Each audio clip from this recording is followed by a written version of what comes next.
అవుతుంది ఒకటి. రెండు, ఎవ్రీ మంత్ తీసుకోవాల్సిన ఫీజు ఒకటేసారి మీరు 60% కట్టమంటే ఎట్లా ఉంటుంది? డబ్బులు ఉండవు కదా, వెసులుబాటు కాదు కదా. సో మంత్లీ ఫీజు అనేటటువంటిది ఒక పద్ధతిగా పెట్టుకుంటే బాగుంటుందని చెప్పి నేను కోరుతా ఉన్నాను, డిమాండ్ చేస్తాను.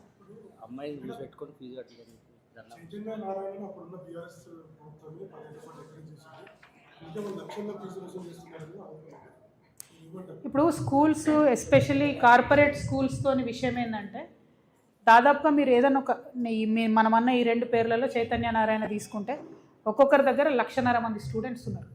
1,50,000 నుంచి 2.5 లక్షల ఫీజు వసూలు చేస్తున్నారు. 1,50,000 మంది స్టూడెంట్స్ ఇంటూ 1,50,000 ఫీజు వేసుకుందాం అంటే సంవత్సరానికి ఎన్ని వేల కోట్ల వ్యాపారం అవుతుందన్నది లెక్క మీ అందరికీ అర్థమవుతున్నది. పోనీ మరి 10,000 నుంచి 1,500 కోట్ల వ్యాపారం ఒక్క సంవత్సరానికి చేస్తున్న ఈ విద్యా సంస్థలు కనీసము ₹1 కూడా ట్యాక్స్ కట్టవు. ₹1 వాటికి రకరకాల కంపెనీలు పెట్టి వాటిలోకి మళ్ళిస్తూ ఉంటారు బిజినెస్ అంతా. దోబికి లోకల్ వాళ్ళకి అవకాశం ఇయ్యరు, ఫుడ్ వండటానికి లోకల్ వాళ్ళకి అవకాశం ఇయ్యరు, షూజు లోకల్లో ప్రొక్యూర్ చేయరు, డ్రెస్సులు లోకల్లో ప్రొక్యూర్ చేయరు. అంటే ఈ 1,500 కోట్ల వ్యాపారం ఒక్క సంవత్సరం చేసే ఈ విద్యా సంస్థలు కూడా ఏ ఒక్క తెలంగాణ బిడ్డకు కూడా కనీసం అవకాశం ఇయ్యరు. ఎవరన్నా పోయి కనీసం ఈ స్కూల్లోనో ఈ క్యాంపస్లోనో ఏదైనా పెట్టుకుంటామంటే కూడా ఇవ్వరు. వాళ్ళకు నారాయణకు సపరేట్ ప్రింటింగ్ ప్రెస్ ఉంది, చైతన్యకు సపరేట్ ప్రింటింగ్ ప్రెస్ ఉంది. ఏది బుక్స్ వాళ్ళు ₹2,000 కొట్టే పుస్తకాలను ₹15,000 అమ్ముతారు విద్యార్థులకు. దాని మీద కూడా ప్రభుత్వం నియంత్రణ లేదు. సరే, ఇవన్నీ ఒక రకం అనుకుంటే కనీసం ఫుడ్ మీద నియంత్రణ లేదు. హాస్టళ్లలో ఫుడ్ మీద ప్రభుత్వం యాజ్ అ పాలసీ చెక్ చేయాలి కదా. ప్రైవేట్ హాస్టల్ని ఆ ఫుడ్ కమిషన్ ఉన్నది, ఏం చేస్తున్నారు? మేము అడిగే ప్రశ్నలు ఇవే. 2 బీఆర్ఎస్ ఎంకరేజ్ చేసిందని కాంగ్రెస్ ఎంకరేజ్ చేస్తే బీఆర్ఎస్కి పట్టిన గతే కాంగ్రెస్కి పడుతుంది, వేరే ఏం లేదు.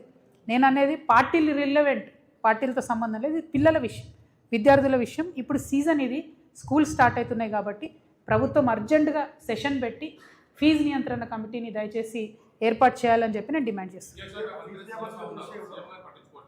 ఏమో ఇక సీఎం గారు, విద్యాశాఖ మంత్రి ఆయననే, హోంశాఖ మంత్రి ఆయననే. మా కర్మ, ఏది చేద్దామన్నా కలుద్దామన్నా కష్టం.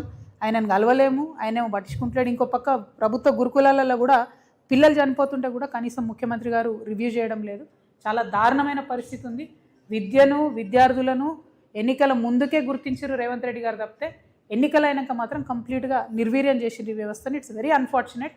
అందుకే మేము డిమాండ్ చేస్తున్నాం సీరియస్గా, అసెంబ్లీ సెషన్ పెట్టండి, ఫీజు నియంత్రణ ఒక బిల్లును పాస్ చేయండి.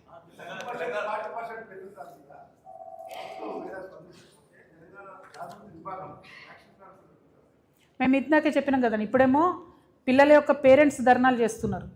ఒకవేళ 10% కన్నా ఎక్కువ ఏమైనా స్కూల్స్ పెంచితే, ప్రభుత్వం ఫీ నియంత్రణ యొక్క చట్టం తీసుకొని అది అమలు చేయకపోతే జాగృతి సంస్థగా త్వరలో పార్టీగా మారబోతున్నటువంటి మేము ఖచ్చితంగా స్కూల్ యాజమాన్యాల దగ్గర, స్కూల్స్ ముంగట కూడా ధర్నాలు చేయడానికి వెనుకాడబోం. ఆ పరిస్థితి తేవద్దని ప్రభుత్వాన్ని నేను విజ్ఞప్తి చేస్తున్నాను. ఎందుకంటే 12,000 పాఠశాలలు ఉన్నాయి, ప్రతి జిల్లాలో లొల్లి పెట్టాల్సి వస్తుంది, అది మంచిది కాదు. కానీ చాలా తీవ్రంగా నష్టపోతున్నారు ప్రజలు, ముఖ్యంగా మధ్యతరగతి ప్రజలు. కాబట్టి ప్రభుత్వం తక్షణమే ఫీజు నియంత్రణ యొక్క చట్టాన్ని పాస్ చేయాలి, స్పెషల్ సెషన్ పెట్టని డిమాండ్ చేస్తున్నాం.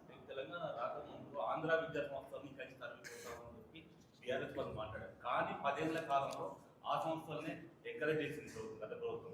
ఈ రోజు ఆ సంస్థలే, ఆంధ్ర సంస్థలే కాదు, ఇలా నార్త్ ఇండియా నుంచి కూడా సంస్థలు పెట్టే స్థాయికి వచ్చి తెలంగాణకు సంబంధించినటువంటి వాళ్ళ విద్యా సంస్థలన్నీ కూడా ఇలా ఆగమైపోయినటువంటి పరిస్థితి. దీనిపై మీరు మీకు ఒక మాట చెప్తా అండి. నేను ఇదివరకు ప్రజలకు చెప్పిన ఈ విషయం ఇప్పుడు ప్రజలకు స్పష్టమవుతుంది. నన్ను నిజామాబాద్ కాడికే నియంత్రించిరని చెప్పిన, కానీ ఆనాడు నన్ను నిజామాబాద్ కాడికి నియంత్రించిన 10 సంవత్సరాలు, నాకు అధికారంలో 10 సంవత్సరాలు, నేను బీఆర్ఎస్ పార్టీ అధికారంలో ఉన్న 10 సంవత్సరాలు నిజామాబాద్ జిల్లాకు మాత్రం నారాయణన్ రానియలే, చైతన్యన్ రానియలే. అది మీరు ఎక్కడన్నా వెరిఫై చేస్తారు. యాజ్ అ పాలసీ మన తెలంగాణ విద్యా సంస్థలను తినేసేటటువంటి ఈ సంస్థలు రావద్దని as a policy Narayana Chaitanya నేను నిజామాబాద్ రానియలేదు, జగిత్యాల రానియలేదు. ఎప్పుడైతే బీఆర్ఎస్ గవర్నమెంట్ మారిపోయిందో వెంటనే అక్కడ ఇప్పుడు కాంగ్రెస్ గవర్నమెంట్ రాగానే నారాయణ చైతన్య మా జిల్లాకు కూడా ఎంటర్ అయిపోయినారు. వాళ్ళు ప్రైవేట్ పాఠశాలలను వేరే వేరే పేర్ల మీద కొనుక్కుంటున్నారు, వాటిని నడిపిస్తున్నారు. ఇప్పటికైనా సరే రేవంత్ రెడ్డి గారు ఒక స్టాండ్ తీసుకోవాలి. విద్యాశాఖ మంత్రిగా ఉన్నారు మీరు, ముఖ్యమంత్రిగానే కాదు, ఒక స్టాండ్ తీసుకోవాలి. నార్త్ ఇండియన్ స్కూల్స్ అయినా సరే, ఆంధ్ర స్కూల్స్ అయినా సరే, వేరే ఏ రాష్ట్రాల స్కూల్స్ కాలేజెస్ ఇక్కడికి వచ్చినా కూడా ఎంప్లాయ్మెంట్లో తెలంగాణ వాళ్ళకి అవకాశం ఉండాలి, ఫీజుల మీద నియంత్రణ ఉండాలి. వ్యాపారం చేద్దని నేను అంటలేను, వచ్చి వాళ్ళు పెట్టుకోనియండి. కానీ తెలంగాణ వాళ్ళకి ఎందుకు జాబ్స్ ఇయ్యరు? మొత్తం నార్త్ ఇండియన్ వాడు స్కూల్ పెడితే నార్త్ ఇండియన్స్కే జాబ్స్ ఇస్తే మరి ఇక్కడ ఉన్నోడు ఏడ పోవాలి? ఇది చాలా దారుణం, చాలా అన్యాయం. పైగా పిఎఫ్ కడతలేరు. మేము ఈ పిఎఫ్ కూడా కట్టమని చెప్పి యాజమాన్యాలను చాలా స్ట్రిక్ట్గా డిమాండ్ చేస్తూ ఉన్నాం. మీరు కట్టకపోతే మేము చర్యలు తీసుకోవాల్సి వస్తుంది, అనవసరంగా పెన్షన్ వాళ్ళకి కంప్లైంట్ చేయాల్సి వస్తుంది, మీ లైసెన్సులు రద్దు అవుతాయి. కాబట్టి మీరు ఎవరినైతే టీచర్లను, ప్రైవేట్ టీచర్లను పెట్టుకున్నారో మ్యాచింగ్ గ్రాంట్ కట్టండి. తెలంగాణ ఉద్యమం ఉన్నప్పుడు ఇప్పుడు జానక్ రెడ్డి అన్న, చంద్రశేఖర్ వీళ్ళు కొట్లాడితే వాళ్ళు 50 రూపాయలు టీచర్ కడితే 50 రూపాయలు యాజమాన్యం కట్టేది. ఇప్పుడు ఉద్యమం పోయింది, భయం పోయింది, అడిగేటోళ్ళు లేడు కాబట్టి ఇబ్బంది అవుతున్నటువంటి సందర్భం ఉంది. ఖచ్చితంగా మేము టేకప్ చేస్తాం, ప్రైవేట్ టీచర్లను కాపాడుకుంటాం. మన తెలంగాణ వాళ్ళ పక్క పరీక్షల గొడవ, ఇంకొక పక్క స్కూళ్ళు అడ్మిషన్లు, స్కూల్ ఫీజుల గొడవ రాష్ట్రమంతా నడుస్తున్నటువంటి సందర్భం. మరి ఇవాళ మన తెలంగాణ రాష్ట్రంలో చూసుకున్నట్టయితే మొత్తంగా 39,641 పాఠశాలలు ఉన్నాయి. మొత్తంగా తెలంగాణ రాష్ట్రంలో 39,641 పాఠశాలలు ఉన్నాయి. దీంట్లో 62.36 అంటే 62,36,000 మంది విద్యార్థులు చదువుతూ ఉన్నారు.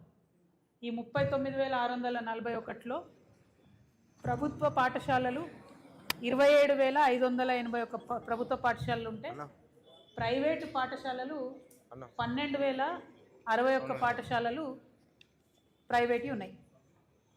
మొత్తం 62 లక్షల మంది విద్యార్థుల్లో ప్రభుత్వంలో 24,32,000 మంది చదివితే ప్రైవేటు పాఠశాలల్లో 38,000 మంది చదువుతూ ఉన్నారు. అంటే ఇది కేవలం 1 నుంచి 10వ తరగతి విద్యార్థుల సంఖ్యను మాత్రమే నేను రాష్ట్ర ప్రజలకు తెలియజేస్తూ ఉన్నాను.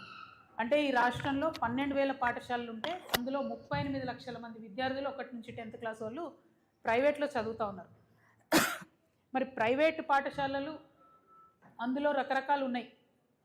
ఒక 350 పాఠశాలలు ఐసిఎస్సి, సిబిఎస్సి, ఐబీ, ఆక్స్ఫర్డ్ ఇట్లాంటి స్పెషలైజేషన్, మాంటెసరీ ఇవన్నీ చెప్పేటటువంటి ఒక 350 పాఠశాలలు ఉంటే అందులో దాదాపుగా ఒక 3 లక్షల మంది పిల్లలు చదువుతూ ఉన్నారు.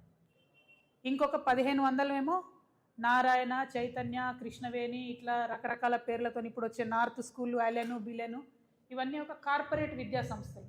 అంటే ఒక్కొక్క సంస్థకు 100 స్కూళ్ళు, 150 స్కూళ్ళు ఉన్నటువంటి పెద్ద విద్యా సంస్థలు ఒక 1,500 ఉన్నాయి.